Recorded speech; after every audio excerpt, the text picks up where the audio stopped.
mmoja kwa njia ya msalaba, akisha kuufisha ule uadui kwa huo msalaba. Jamani, Bwana Yesu asifiwe.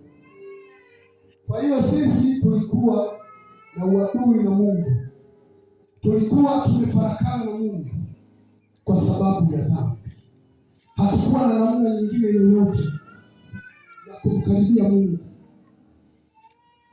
Nimesema juzi ya kwamba ulifika wakati ili watu wapate kufunika dhambi zao, ilibidi watoe njiwa au kondoo au mbuzi au ng'ombe, lakini bado hazikuweza kuwapa uzima milele.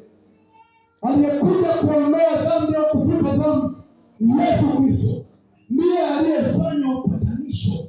Kile kiambaza ambacho kilikuwa kimewekwa baina yako na Mungu, baina yetu na Mungu, Yesu Kristo alipokuja akakiondoa kwa njia ya msalaba. Kwa damu yake kumwagika msalabani, tukapata ondoleo la dhambi, tukapata upatanisho, tukapata kuitwa wana wa Mungu, tukapata kuitwa marafiki wa Mungu, kwa sababu Yesu aliamua kujitoa, na kwa kushinda kwake kaburi na sisi akatushindia, na sisi tumekuwa washindi, tumelishinda.